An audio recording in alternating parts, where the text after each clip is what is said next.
Welcome to VBKai Lab, where I tell true stories, where pain is expressed in words. Today's podcast episode is a farewell, but also an apology to my dad. Please take a moment to join me in the story, Dad's death when all the pillars. In his collapse, there are losses that cannot be expressed in words because the person we lost was the person we never had the chance to say we loved. I hope you are sitting in a quiet place because today I'm going to tell you about the deepest pain of my life, a pain that came so suddenly, and can never be undone. My father passed away on a very ordinary day, no signs, no warnings, no last words.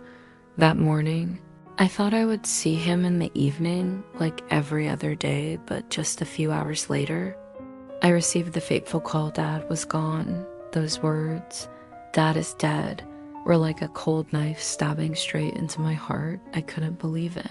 I didn't want to believe it. Everything in my head went blank. There was an invisible explosion. As if my entire world collapsed in an instant. My father was someone I used to be angry with, someone I used to feel distant from, someone I rarely talked to for long, rarely hugged, and never said I love you. The moment I heard the news of his death, I went crazy. I cried and screamed like a child. I could no longer control myself. I rushed out of the house, running everywhere to buy Ba a new set of clothes, the last set of his life on the way home. I was trembling. My heart feels like it was being squeezed with every beat when they put Bale in the car. I saw his skinny legs exposed under the white cloth. I couldn't hold back. I rushed forward, hugged those legs tightly, trembling, sobbing as if holding on tight enough could bring him back. I screamed so hard that everyone around me was scared. Some people said I was possessed, but no one understood. I was just in too much pain, too sudden, too helpless. But then I was silent again during the days of the funeral. I didn't shed another tear. I still ate, still drinking, still tried to be normal, like a soulless body. I told myself, I must be strong. I cannot fall.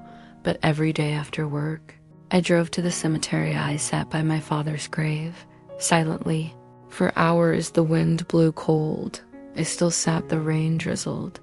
I still sat for 49 days. Without missing a single visit. I don't know what I was.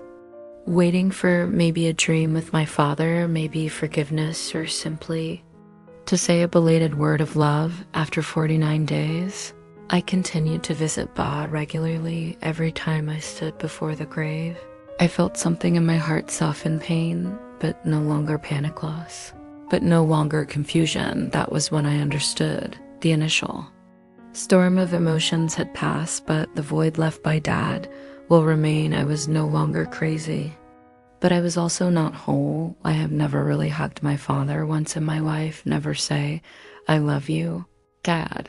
Even once I lived a long life beside him, but as two strangers, I knew he loved me in his own way, quiet, rarely smiling, very strict. I used to be angry with Ba, angry at the serious way he looked at me, angry at his silence whenever I was weak, angry at the expectations he placed on me without ever explaining why. And then, when he fell silent forever, I left with a devastating emptiness. No one taught me how to say I love you to my father. No one taught me that his silence was a form of love when he was alive. I always thought I'd have time. There would be a suitable occasion to say the things I had never said, but death came so suddenly, cutting off all my plans. I didn't have time to do anything, have time to understand, didn't have time to forgive it, didn't have time to say I love you. I began turning over each memory, each time he took me to school in the pouring rain, each quiet dinner he prepared when I came home late, each gaze watching from afar that I never noticed now. It all plays like a slow motion film, one I can no longer rewind or insert a missing frame. The pain of losing Dad is more than just absence. It is the terrible presence of things unsaid, is the lingering echo of missed hugs, of loves never spoken. I used to think I was strong, but when I lay there. I realized there are losses that cannot be named. They can only be felt with the emptiness that reaches the soul. When my father died, I lost more than a relative. I lost the chance to speak, to love, to be forgiven. No more chances to call him, no. More chances to hug him tight and say, "I'm sorry, I love you." Dad, all the things I had planned to do now only remains in my mind after the funeral. Everyone returned to their daily lives, but not meet night. I tossed and turned every time I closed my eyes. Ba's image appears clear, as if he were still there, just an arm's length away. I couldn't sleep. I didn't care about anything anymore. Work became meaningless. Conversations became heavy. Everything seemed so far away. Because Dad wasn't there anymore, I began to doubt everything, the strength. I once had the reason to keep going. I used to think, if I follow, will I see him again? But then, in the middle of those sleepless nights, after all the chaos, I realized I couldn't keep running. I had to learn to sit, really sit, with my feelings, not hide. Not avoid, not pretend to be strong. I allowed myself to cry, to be vulnerable, sad. Deep down, I started writing letters to Dad. The letters were never received, but it was the only way I could express what I had buried. I told him everything. The emptiness, the uselessness, the desperate desire to go back, to hold him one more time in the letter. I apologized for the silence, for the misunderstanding, for the anger. I said thank you. For the silent sacrifices, for the silent watching. But the hardest thing is not forgiving him, it's forgiving myself. Forgiving the girl who couldn't see love in her stern eyes, forgiving the delay, forgiving the unfinished. Business writing doesn't erase the pain, but it softens the pain. It gives me room to breathe. To stand up again, I realized loss doesn't break us, running away does, and sometimes just daring to sit with the pain is the first step back to yourself. If you've ever lost someone, give yourself time to grieve, time to cry, time to say, I'm not okay, and let that be okay. There will be days when everything feels meaningless, when memories come flooding back.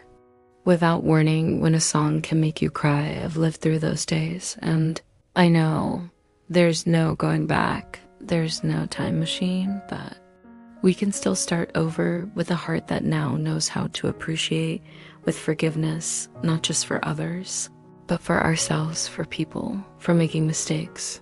For being late, loss is never easy, but if you're still here, you still have a chance to love, to say, I love you, Dad. Don't worry, Mom. Thank you, Dad, for being here.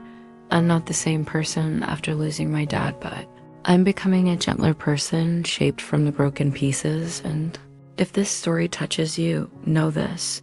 You're not alone. We're starting over together from where we thought it would end. I know today's story wasn't easy, and if you stayed until the end, thank you, because that means somewhere inside there's a pain you've been hiding. In the next episode, I'll share with you the sleepless nights when even breathing scared me, panic attacks, the withdrawal, the shame of feeling crazy. But I've learned that losing control doesn't mean I'm broken. It's just part of the journey back to yourself. It's long, messy, and full of tears, but it's also the most honest path I've ever taken. So if you're in a dark chapter too, come back next time, not for pity, but to see there's a way out as long as we don't give up on ourselves. Thank you for staying. Every time I tell this story, it hurts, but this time, I'm not alone, you know.